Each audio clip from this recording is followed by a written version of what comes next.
Thank you to our sponsors for today's video, Amber, StarCharge, and Nokian Tyres. Amber offers a modern extended warranty for your Tesla's battery and more without the burden of long-term contracts or upfront payments. Check out the link in the description below to browse their plan options and get started with a free over-the-air diagnostic check. This video is also brought to you by StarCharge, the largest EV charging manufacturer in the world, and they are also a provider of residential or commercial battery storage and microgrid solutions. This video is also brought to you by Nokian Tyres, a leader in safety and sustainability. Maximize performance and efficiency with their made in USA all-season tires and their dedicated Hakkapeliitta EV winter line from the inventor of the winter tire. Learn more at nokiantires.com/EV. Hey, welcome back to Out of Spec. I'm here in Texas where it's kind of raining, kind of sunny right now, very typical. And I'm here at Toyota headquarters entrance. Yeah, at Toyota North American headquarters here in Plano, Texas. It's hot, it's muggy, it's humid, and I'm here trying to figure out what Toyota's electrification strategy is. Really, we all kind of are, because they do make, on one hand, a lot of electrified vehicles, but their messaging to me has been a bit confusing. Their EV has been a bit confusing, and they've been doing electrified stuff for a while now. So I'm going to look at some of what they have in the museum, just see kind of the message they really are portraying. This is a really short event. I'm here for literally less than a day. They have a little bit of driving time, so I'm going to try to get a little bit hands-on with the bZ4X all-wheel drive 2024 model, which has had a couple updates. But I don't even think I'll be able to test those updates because, again, it's such a short drive, and to really test those updates, which involve charging, I would need hours to charge it.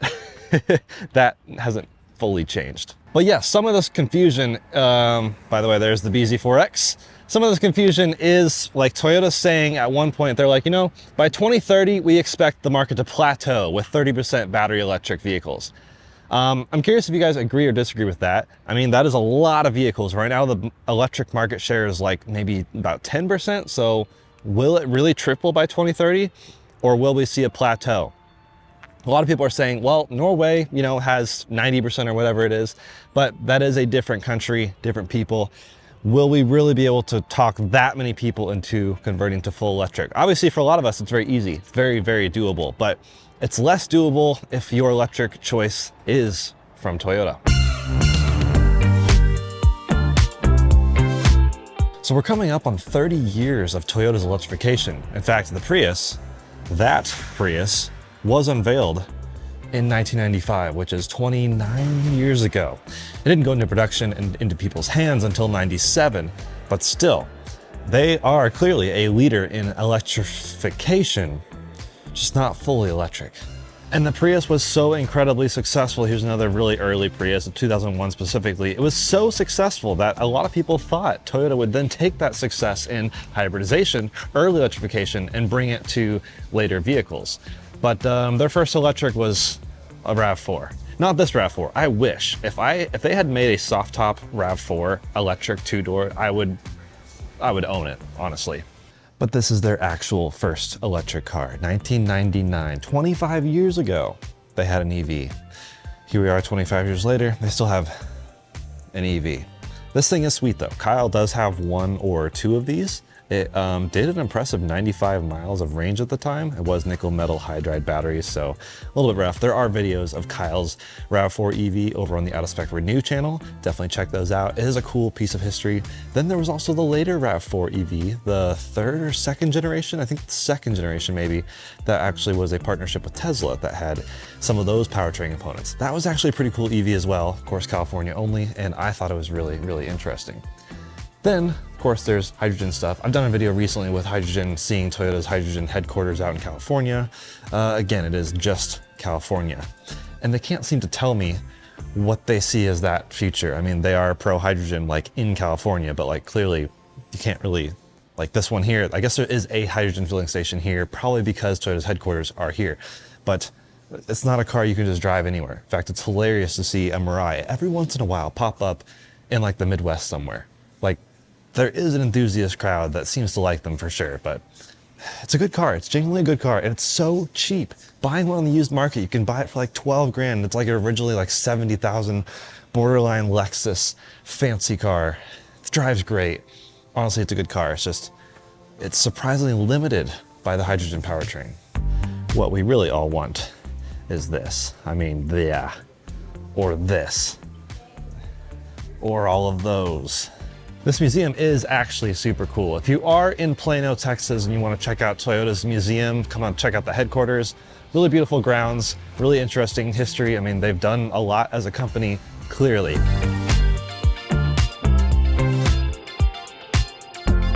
We are all in on electric vehicles, announcing plans to expand our global lineup to around 70 electrified models by 2025, which will include 16 dedicated BEVs. And by 2030, the number of BEVs will jump to 30 across the Toyota and Lexus brands globally.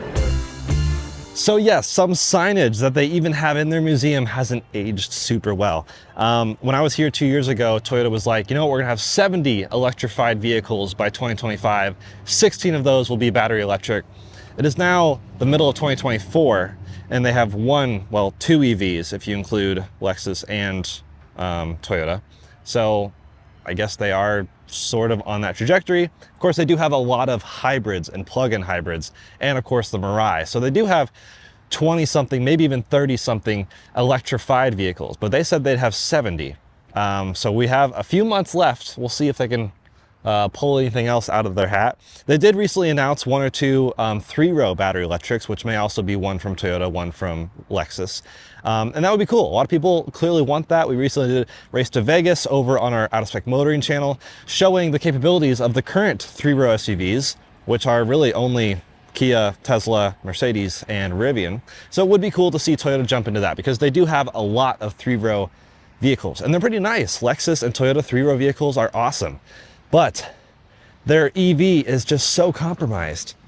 So let's go drive it. All right, back in the bZ4X, now 2 years later from the last time I drove it, and nothing really feels different. Just a few more thoughts here, maybe beyond my original review, maybe similar thoughts. The phone oven right here is, you put your phone in there, it will Qi charge.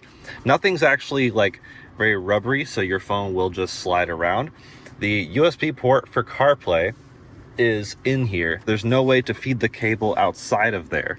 So you have to have a small enough cable to like connect to your phone and then hide it in there and somehow make it all fit. And then your phone will actually bake. That's a pretty horrible design. This really is kind of nitpicking. What I do want to mention is I kind of love and hate the screen. We've talked about this a lot before, and that hasn't changed. It's all coming back to me. I do like having a heads-up display thing in front of your face, but I also don't like looking over the steering wheel to see the screen. I have to have the steering wheel way lower than I normally would. I don't know how to really show this. It's kind of like, yeah, it doesn't feel quite right to me. Software is okay. It's really not super responsive though. Like if I want to Google or search for something, you really you can't type too fast. Slow it down.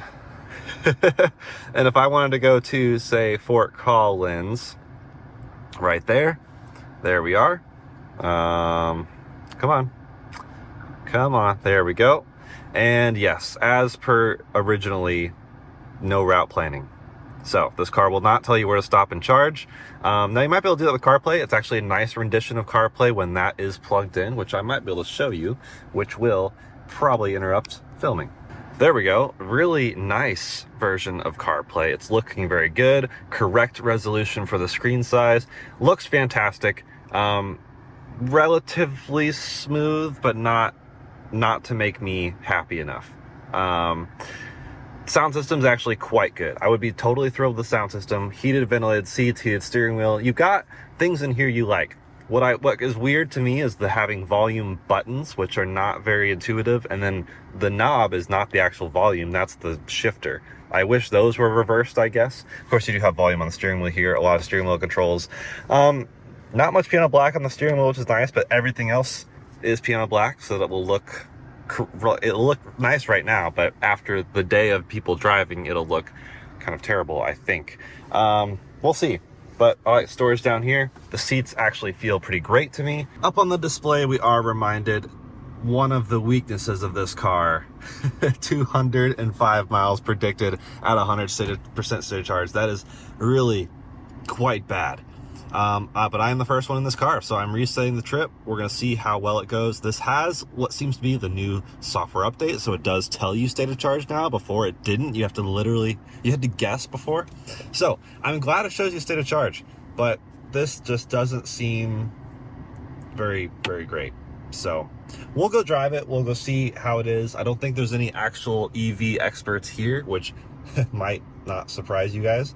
So I'm gonna go take it out, see what I can figure out about if there's any noticeable change in efficiency, maybe charge it at the end of the day. I'm trying to take it out first, and then I'm gonna try to take it out again later after people kind of run the battery down a little bit, but we'll see. Not getting my hopes up per se, but I'm just gonna go drive the all-wheel drive one and see how I feel about it. All right, driving the bZ4X. Honestly, not too bad. 220, 30 horsepower, something like that. It's 160 kilowatts split between the two axles evenly, so that's kind of nice. 50-50 power distribution. 80 kilowatt front motor, 80 kilowatt rear motor. That hasn't changed. There hasn't been much change with this car, which is, I mean, on one hand, it was fine. That's the conundrum I find myself in. Curious where you guys feel about the nitpicking of this car, because on one hand, it is 50 grand. This one, as tested, $54,000. There's a lot of EVs you could buy for that amount of money, and they do the EV thing better. But then again, spinning tire, you can still spin tires. It's still got, you know, the electric torque. This thing has plenty of power. I'm not going to nitpick that, and it rides nicely. I'm comfortable. I just wish the EV thing was better. The thing is, I've been living with the VinFast for a little bit now. Francie has the VinFast, well, had the VinFast for a long time. Now I'm finally getting to spend some time with it, which I appreciate, because I do need to try everything. I want to drive everything. And here's the thing, the VinFast does kind of just make my day worse. I'm so sorry, Francie. I just really dislike it. There's so many things that I care about that I just have to nitpick because it just doesn't do a lot of things well. Software, all sorts of driving things, like it's just not good tuning for anything. This is quite good, and I do understand why people would like this and want to spend some time with it and drive it on a daily basis. On one hand, it charges terribly. You cannot really road trip this car, that's just like a no for me. But a lot of people have a plug-in hybrid Prius. They love it. What they really wish is that it just had more plug-in range. They don't even care about the gas engine component, and maybe they want the plug-in hybrid Prius with a bit more space and no gas engine to maintain. That's where this kind of excels, honestly. However, I am pegged at allegedly higher speeds, and yeah, it's just not really, it doesn't really have the highway get up and go like you would notice in town. Then again, 220-ish horsepower, 160 kilowatts, it's not a lot of power. All right, doing a quick loop around on the highway. So I found also the driver assistance really is pretty good. It still cuts power, of course, even with traction control turned off. I get it, that's not a representative review really. But the driver assistance is pretty great. Just setting it right here, it's immediately lane centering. It's not a capacitive wheel, I don't think. You do have to add torque to the wheel. But just, it's interesting how I'm kind of in my head comparing this to the VinFast, because both have been widely criticized as just not highly recommended EVs. But I have to say, I would hands down prefer to daily drive this than the VinFast. I know, maybe that's a low bar, but this thing has a lot of things that I would value more, like a really quite good sound system. I've always been fairly impressed with Toyota's JBL. This is of course a premium one, so if you're getting a cheaper bZ4X, then maybe that calculation's a bit different.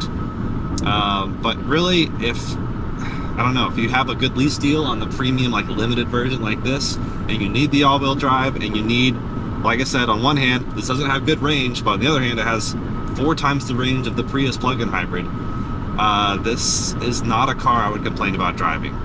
I do wish it had one pedal driving. It does not. It has a more aggressive regen mode, and it does have auto hold, which the VinFast does not have somehow. So you're not going to roll backwards at a stoplight like you will in the VinFast.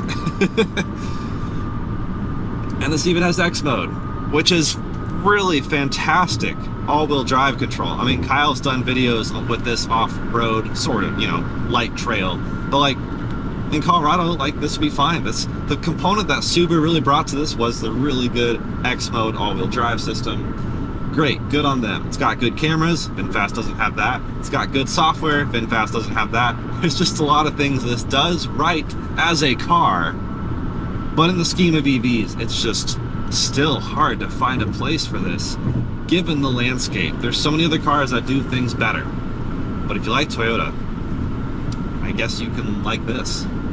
I don't think the software is particularly nice. The gauge cluster feels like a 2008 car, but it does have modern-ish things fed through the gauge cluster. I love that it is showing me state of charge, even though the state of charge is dropping pretty quickly. That being said, I'm navigating through CarPlay through Apple Maps, and it's showing me on the driver display the next turn. Like, I love when those things are interconnected. It's fantastic. It's also doing lane centering that does inspire confidence. That being said, just like the VinFast, it has the driver monitoring system thing, so if I do look briefly at the screen, it won't detect me. Right now it's saying lane tracing assist unavailable soon.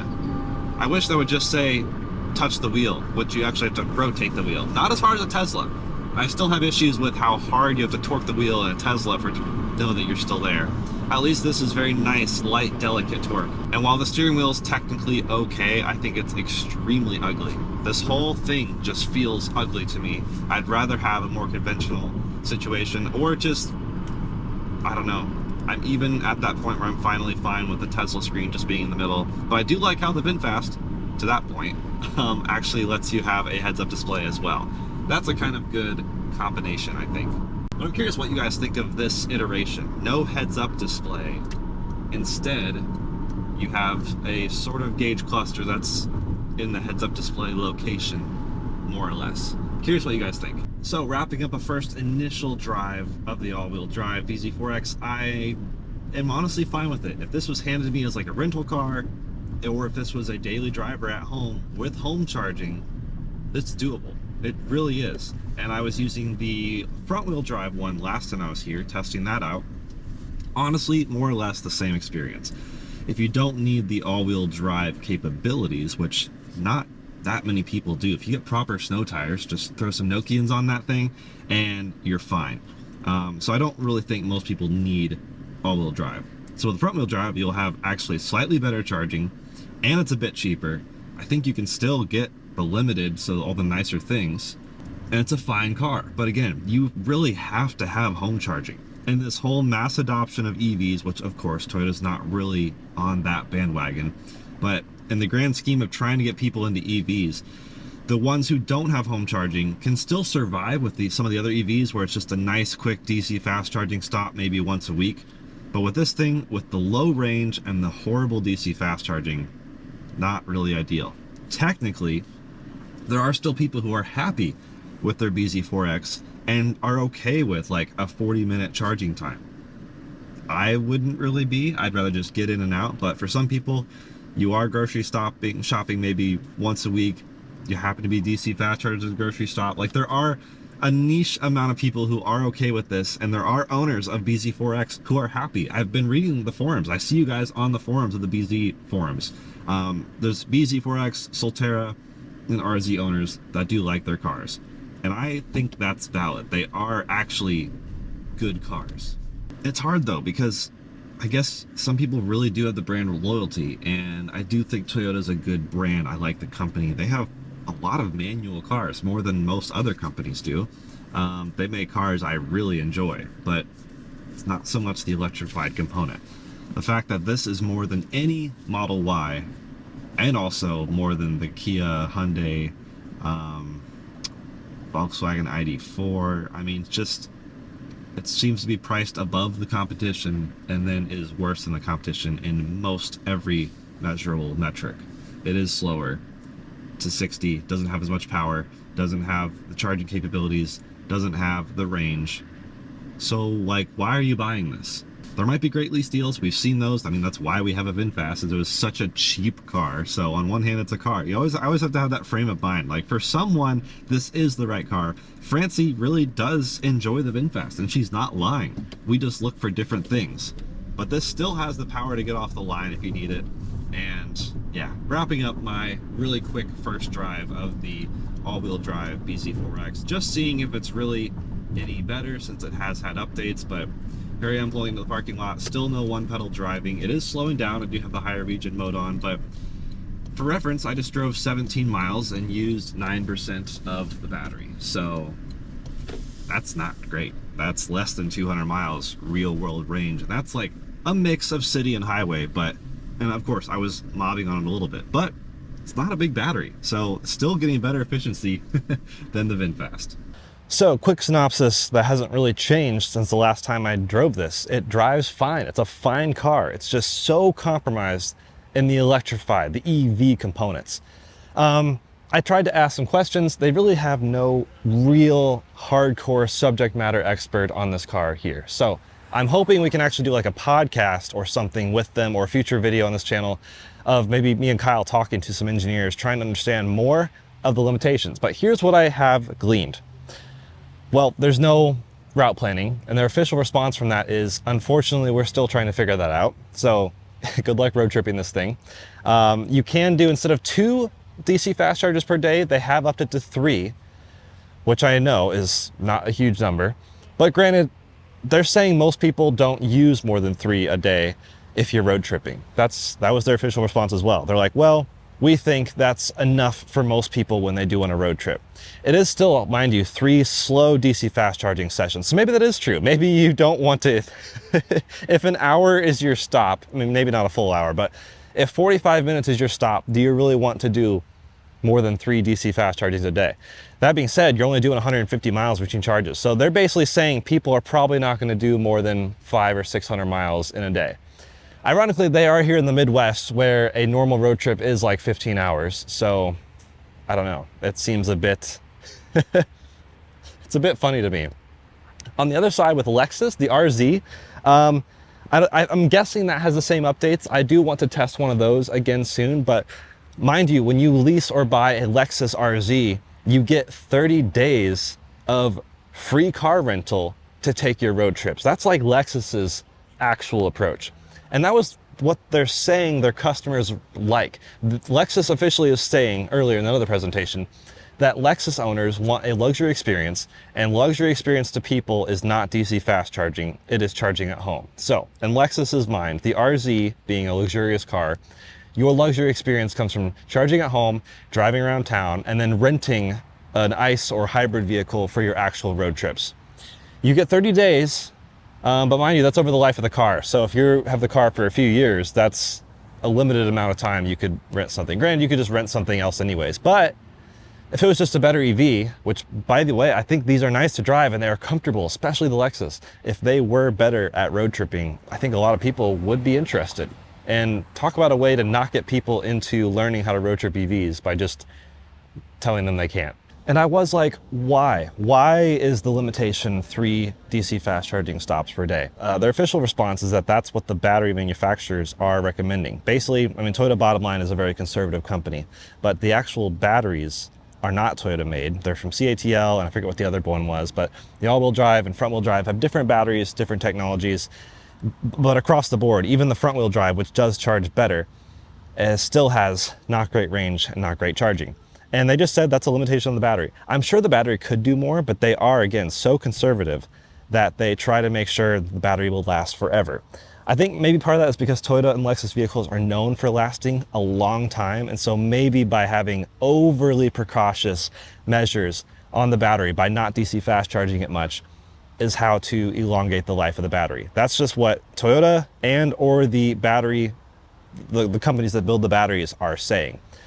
We've actually seen mixed research on that from other batteries, so I don't know, maybe these are just prone to that, but many other batteries, including Tesla's, have been fine with a lot of DC fast charging over the life of the car. Very minimal degradation, and the degradation's normal use, I would say, not really related to DC fast charging versus AC charging. We haven't seen enough data on really that breakdown. That would be interesting data to learn more about, but that was Toyota's response on that regard. I also asked about NACS, J7072, where is that whole process? They did promise adoption by 2025, and I think basically 2025 bZ4X still won't have a NACS port, but it should have adapters included. Now they haven't figured out whether they are, or maybe they just haven't told everyone, because the person I talked to didn't necessarily know, but I don't know if legacy customers, previous customers will have adapters available for free, or if they'll have to buy them or incentivize them some other way, but that's what we're looking at. We're not looking at native NACS ports on Toyotas for another few years. You guys were also asking about OTA updates, and sadly, not really a thing for this car. You can get OTA updates for the actual software itself, like the infotainment stuff. But for the car, for the, if they were to upgrade the charging performance again and find out they were still too conservative, you have to take the car into a dealership to have that fixed. So no OTA as far as that's concerned. The only thing, like I said, is the infotainment, which technically that's good. Like I'm glad something has over-the-air update capability.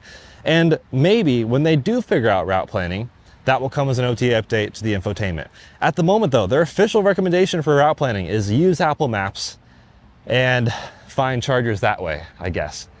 Which the car can't, through Apple Maps, I don't think, tell it to precondition. I don't even know if preconditioning is a thing. Again, we need to have a conversation with some more nerdy engineers and really get to the nitty-gritty of where are the limitations coming from, or is it just Toyota being super conservative, because that's something they do to protect their cars against everything. I mixed myself in with the greenery to show you I am environmental, just like Toyota. Right before the driving section, we did see a presentation on Toyota's commitment and updates on their carbon neutrality plans. They said 66% of their vehicles currently are electrified, which is a huge step forward. And they show on their website just how much effect that driving hybrid or plug-in hybrid or even full electric will have on reducing carbon. It seems like they have a very strong, well, a lot of companies do. It looks really good, but also is officially good for the environment. I'm not trying to take any sort of political stances. Carbon neutrality is a good thing. But I do wonder, is there hyper focus on getting carbon neutral by a certain point, is that compromising their actual battery electric vehicle strategy? God, the bus finally parked. Anyways, a battery electric vehicle takes an initial bigger carbon hit when it's being made than, a hybrid or a plug-in hybrid, or of course an ICE vehicle. But over the lifespan of the car, that's where it really offsets everything. But that lifespan of the car is not what is noted on paper for big corporations like Toyota and many others that are trying to have this initial point of carbon impact reduced. So it does probably help their strategy technically to make fewer full battery electrics and make more of the hybrid and plug-in hybrid. So it is an interesting strategy. I'm curious what you guys think. So I do apologize for the brevity of this video. I would personally rather just have a GR Corolla than a bZ4X, but honestly, that would be a fun two-car solution. Toyota makes a lot of good vehicles, and I am, at the root of everything, rooting for them. Toyota is a really cool company. A lot of really cool people work there. I've made friends with many of the employees. Like, they have a cool headquarters. It's a really cool, huge worldwide company. I can't imagine the complexity of running it and figuring out what has to happen where. And that is one way where, us EV super nerds are like, hey, Rivian's doing it, why can't Toyota?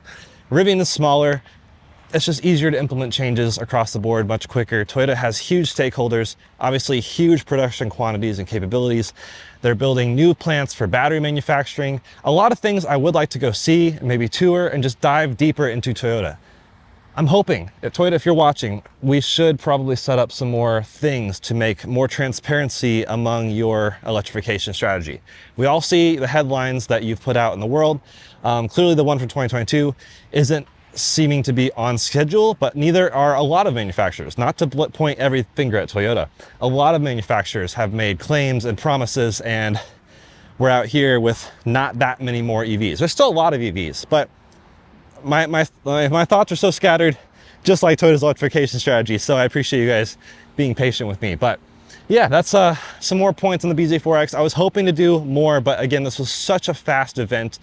We really need to get our hands back on the bZ4X and the Lexus RZ now they've had minor updates. The plug-in hybrids also got a little tiny bit of update, but nothing to improve the range or anything from that regard. It's just like RAV4 EV has slightly newer headlights and stuff like that. Nothing that was worth me jumping and diving into. I didn't have time. I didn't even have time to do the bZ4X charging and range and anything like that. So, but it's still rough, man. It's still an EV with sub 200 miles real world range and really poor charging when you compare it to all the competition. So yeah, there's my brief showcase of what's going on at Toyota here at headquarters.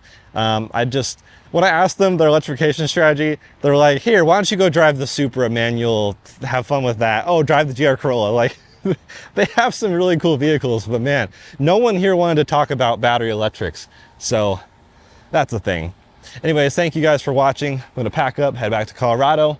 Hopefully we can spend some time with, again, bZ4X and RZ soon, because I'm still intrigued by them. And here's the weird bottom line is that I did enjoy it more than the VinFast. Sorry, Francie. So I'm out here at Toyota North American headquarters in Plano, Texas, asking them about their electrification strategy. How's their progress towards having, 30 battery electric vehicles by 2030? And they were like, oh, here, take these keys. have you seen our manual Supra? Go drive that. We'll talk later. And I was like, okay.